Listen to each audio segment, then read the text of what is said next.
రేవంత్ సర్కారుకు అధికారం మదం తలకెక్కింది. పవర్ చేతిలో ఉంది కదా అని కన్నుమిన్ను కానకుండా బరి తెగిస్తోంది. పోలీసుల భుజం మీద తుపాకీ ఎక్కుపెట్టి ప్రతిపక్ష నేతలపై గురి పెడుతోంది కాంగ్రెస్. ఇటు మంచిర్యాల జిల్లా క్యాతనపల్లి మున్సిపాలిటీలో గత 3-4 రోజులుగా జరుగుతున్న అరాచకాలను చూస్తూనే ఉన్నాం. సో మెజార్టీ సాధించిన బీఆర్ఎస్ సిపిఐ కూటమిని కాదని గెలిచే అవకాశమే లేని చోట కాంగ్రెస్ కు మున్సిపల్ పీఠం కావాలట. ఇంతకన్నా అన్యాయం ఉంటుందా? ఇక ప్రజాస్వామ్యానికి ప్రజా తీర్పుకు ఇటు విలువేముంది? ఇది ప్రజాస్వామ్యానికి సిగ్గుచేటు కాదా? మిస్టర్ వివేక్, క్యాదనపల్లి మున్సిపాలిటీని చేజెక్కించుకోవడానికి మంత్రి వివేక్ చేయని కుట్రంటూ లేదు. ఎంతకు తెగించాడంటే తప్పుడు కేసులన్నీ బనాయించి ఏకంగా పోలీసులతోనే కేసులు పెట్టించి మాజీ ఎమ్మెల్యే మాజీ ప్రభుత్వ విప్ బాల్క సుమన్ను అరెస్టు చేయించాడు వివేక్. కలెక్టర్, ఎంఆర్ఓ, ఇటు ఏసీపీ సహా అధికారులందరినీ కూడా తన పెంపుడు కుక్కల్లా మార్చుకుని సంబంధమే లేని అక్రమ కేసులో సుమన్ను ఇరికించాడు మంత్రి వివేక్. ఆయనను అన్యాయంగా అరెస్ట్ చేయించాడు. సుమన్ కు న్యాయమూర్తి 14 రోజుల రిమాండ్ విధించారు. సో ఆయనను ఆదిలాబాద్ జిల్లా జైలుకు తరలించారు.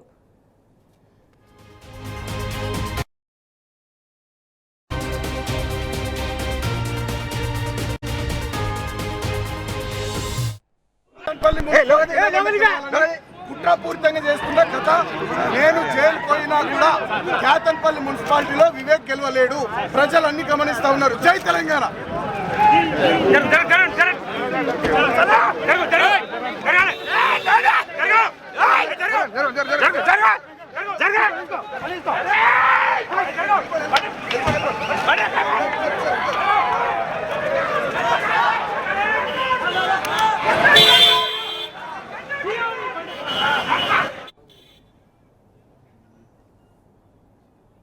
రైట్, ఇక ఇదే విషయానికి సంబంధించి మరిన్ని డీటెయిల్స్ మా ప్రతినిధి ఉమేష్ లైవ్ ద్వారా అందించడానికి అయితే సిద్ధంగా ఉన్నారు. రైట్ ఉమేష్, చెప్పండి. ఇటు బాల్క సుమన్ కు అయితే 14 రోజుల రిమాండ్ అందించారు. సో దీనికి సంబంధించిన అప్డేట్స్ ఏంటి?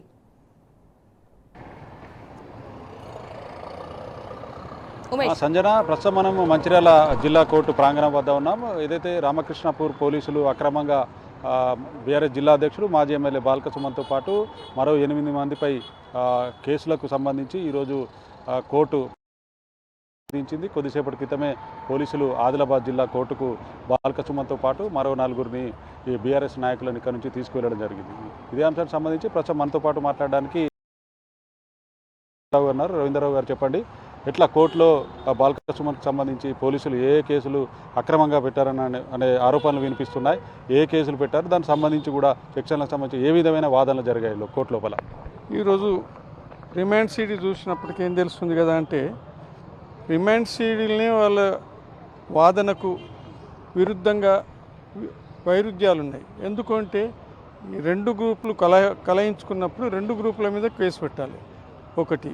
రెండోది ఏంటంటే, వాళ్ళు ఎలాంటి సాక్ష్యాలు చూపకుండా వాళ్ళు పెన్ డ్రైవ్లో చెప్పిన విధంగా బాల్క సుమన్ గారు కానివ్వండి, మూలరాజు రెడ్డి గారు కానివ్వండి, మిగతా అక్యూజ్ ఎవరు కూడా ఎవరిని అటాక్ చేసినట్టు లేకున్నప్పటికీ కూడా ఎవరి వాళ్ళను అతని గాయమైతే, కాంగ్రెస్ వాళ్ళు చేసిన దౌర్జన్యంతో గాయమైతే ఉల్టా కాంగ్రెస్ వాళ్ళు మూలరాజరెడ్డి గారు కారును ధ్వంసం చేసినా కానీ, అదేవిధంగా మిగతా వాహనాలను బీఆర్ఎస్ పార్టీ కార్యకర్తలై ధ్వంసం చేసినప్పటికీ కూడా వాళ్ళ మీద ఎలాంటి చర్య తీసుకోకుండా ఏకపక్షంగా వ్యవహరించి బాల్క సుమన్ గారికి వస్తున్న ప్రజల మద్దతును తగ్గించాలని చెప్పి వారిని ఏదో విధంగా ఇబ్బంది పెట్టాలని, మరియు మిగతా ముఖ్య కార్యకర్తలను కూడా ఇబ్బంది పెట్టాలని వారి మీద ఒక 121 క్లాస్ 2 అనే సెక్షన్ కింద, ఆ సెక్షన్ ప్రకారం ఏంది కదా అంటే, ప్రభుత్వ ఉద్యోగి విధులకు ఆటంకం కలిగించి తీవ్రంగా గాయపరిచినట్టు ఆ సెక్షన్ సారాంశం. దానికి ఏదైతున్నదో 10 ఏళ్ల శిక్ష ఉన్నది కాబట్టి బెయిల్ దొరకద్దని ఆ సెక్షన్ను అన్యాయంగా ఆపాదించి వారికి అట్లీస్ట్ కనీసం రిమాండ్ చేసడానికంటే సుప్రీంకోర్టు చెప్పిన ప్రకారం 2 గంటల ముందుగా వారిని ఎందుకు అరెస్ట్ చేస్తున్నారో గ్రౌండ్స్ ఆఫ్ అరెస్ట్ మరియు రిమాండ్ సీటీ ఇవ్వకుండా కోర్టు ముందట ప్రొడ్యూస్ చేయడం జరిగింది. మేము దాన్ని తీవ్రంగా వ్యతిరేకించినాము. సుప్రీంకోర్టు గారు ఈ మధ్య కాలంలో గవాయి గారు ఇచ్చిన జడ్జిమెంట్ను ఉటంకిస్తూ మేము చాలా ప్రయత్నం చేశాము, రిమాండ్ చేయొద్దు అని చెప్పి ప్రయత్నం చేశాము. కానీ anyhow I'm not going to comment on the order of the judicial order of the passed by the learned first principal judicial magistrate. అయినప్పటికీ కూడా రేపు మేము వారిని ఈ కేసులో అన్ని సాక్ష్యాధారాలు గమనంలోకి తీసుకొని వారి ఏ విధమైన నేరపూరిత చర్యకు పాల్పడలేదు, ఇదంతా తప్పుడు కేసు అని చెప్పి వాదించి మేము నెగ్గుతాము, వారిని ఈ కేసు నుంచి వెళ్ళి బయటికి తీసుకొస్తామని చెప్పి ఘంటాపదంగా చెప్తూ. సార్ ఒకటి చెప్పండి, ఇవాళ నిన్నటి జరిగినటువంటి ఘటనకు సంబంధించి ఇవాళ రాళ్ళు రువ్వారు, దానికి పోలీస్ సిబ్బంది గాయపడ్డారని పోలీసులు అక్రమ కేసులు నమోదు చేయడం జరిగింది. అక్కడ కాంగ్రెస్ కార్యకర్తలు ఎవరైతే ఉన్నారో పెద్ద ఎత్తున అక్కడికి వచ్చారో వాళ్ళే రాళ్ళు ఇసిరారు. ఇంకా బీఆర్ఎస్ పార్టీ సీనియర్ నాయకుడు మూలరాజిరెడ్డికి సంబంధించిన వాహనమే ధ్వంసమైంది. అయినప్పటికీ కూడా బీఆర్ఎస్ ఎవరైతే బాల్కసుమన్ గారితో పాటు మిగతా బీఆర్ఎస్ నాయకుల మీద కూడా పోలీసులు అక్రమంగా కేసులు నమోదు చేశారు. దీన్ని మనం ఎట్లా చూడొచ్చు అంటారు? ఇది ఏం లేదండి, ప్రజలకు నుంచి వచ్చిన మద్దతును తగ్గించాలనే ఉద్దేశంతో ఏ విధమైన అధికార దుర్వినియోగాలను కట్టడి చేయాలనే ఉద్దేశంతో ప్రయత్నం చేస్తున్నారు. కానీ వాళ్ళు ఎంత చేసినా కానీ రామకృష్ణాపూర్ ప్రజలు కానివ్వండి, మా మంచిర్యాల జిల్లా ప్రజలు కానీ ఇది కొత్త పందాకు తెరలేపారు అధికార పక్షం వాళ్ళు. ఖచ్చితంగా వాళ్ళు ఈ విషయంలో ప్రజల నుంచి తీవ్ర వ్యతిరేకత ఎదుర్కొంటున్నారు. అన్నిటికంటే ముఖ్యంగా ఎప్పుడైతే 24 మంది కోరం ఉంటే 14 మంది బీఆర్ఎస్ మరియు సిపిఐ పక్షాన కౌన్సిలర్ గెలిచినప్పుడు అది తేటతెల్లమైపోయిందండి. ప్రజల తీర్పు ఏదైతున్నదో బీఆర్ఎస్కు అనుకూలంగా వచ్చింది, అధికార పార్టీకి వ్యతిరేకంగా ఇచ్చారు. దాన్ని గమనించి వాళ్ళు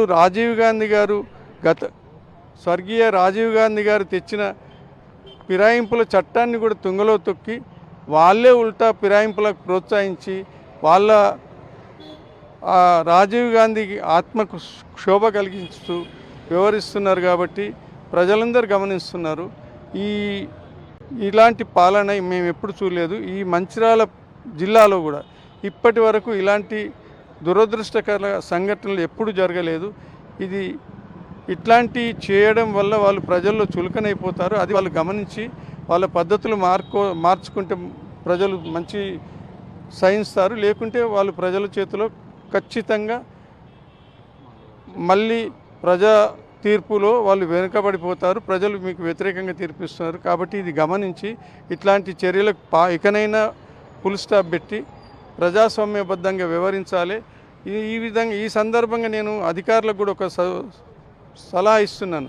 అయ్యా, మీరు ఎలక్షన్ ఆఫీసర్గా మీరే చెప్పారు 7 వెళ్ళిపోయిన తర్వాత 14 మంది ఉన్నారు ఓటర్లు. 14 మంది ఎప్పుడైతే కార్పొరేటర్లు మీ కమిటీ హాల్లో ఉన్నారో 7 గొడవ చేసి వెళ్ళిపోయినాక 14 మందితోటి మీరు మిగతా కార్యక్రమం మీరు ఖచ్చితంగా ఎలక్షన్ కండక్ట్ చేయాల్సిందే. దానికి విరుద్ధంగా మీరు గొడవ చేస్తుండ్రు అని చెప్పి అట్లాంటి రేపు కూడా మళ్ళీ ఎవరో గొడవ చేస్తారు. ప్రతిసారి గొడవ జరుగుతుంది. దాన్ని మీరు ఒకరోజేమో ఓటర్లను ఎలక్షన్ హాల్లోకి రాకుండా నిరోధించారు, ఇంకో రోజేమో ఎలక్షన్ హాల్లోకి వచ్చినా కానీ గొడవ జరిగిందని చెప్పి ఎలక్షన్ పోస్ట్పోన్ చేశారు. ఎలక్షన్ పోస్ట్పోన్ చేసేటప్పటికి కూడా ఏ విధంగా ఎన్ని రోజులకు పోస్ట్పోన్ చేస్తున్నారు అన్నది కూడా కనీసం మిగతా నెక్స్ట్ డేట్ అని ఇవ్వాలి. లేదు అంటే మీరు గవర్నమెంటు ఏదన్నా రాజ్యాంగంగా బద్ధంగా వ్యవహరించమనుకుంటే మీరే రాజ్యాంగాన్ని చేతుల్లో తీసుకొని నామినేట్ చేసుకొని ఎలక్షన్స్ బంద్ చేయండి. ఇదేందండి, ఈ అరాచకాన్ని మా మంచిర్యాల ప్రజలు ఎప్పుడు కూడా సహించరు. Okay, thank you sir. మీరు చెప్పండి, బాల్కసుమన్తో పాటు మిగతా 4 బీఆర్ఎస్ నాయకులను కూడా రిమాండ్ చేశారు. వాళ్ళని కూడా రిమాండ్కు తరలించకుండా, ఆదిలాబాద్కు తరలించకుండా ఈ మంచిర్యాల జిల్లాలోనే వివిధ ప్రాంతాల్లో పోలీసులు తిప్పుతున్నట్టుగా ఆరోపణలు వినిపిస్తున్నాయి. ఇది ఎంతవరకు కరెక్ట్? అంటే ఏ టైంలోగా ఆదిలాబాద్ జిల్లా జైల్లో వీళ్ళు రిపోర్ట్ చేయాల్సి ఉంటుంది నిందితులని? ఇప్పుడు అరెస్ట్ చేసినటువంటి 4 కోర్టులో ప్రొడ్యూస్ చేశారు. వాళ్ళను 4 కూడా ఒకే సమయం లోపల వాళ్ళను జైల్లో ప్రొడ్యూస్ చేయాల్సి ఉంటుంది.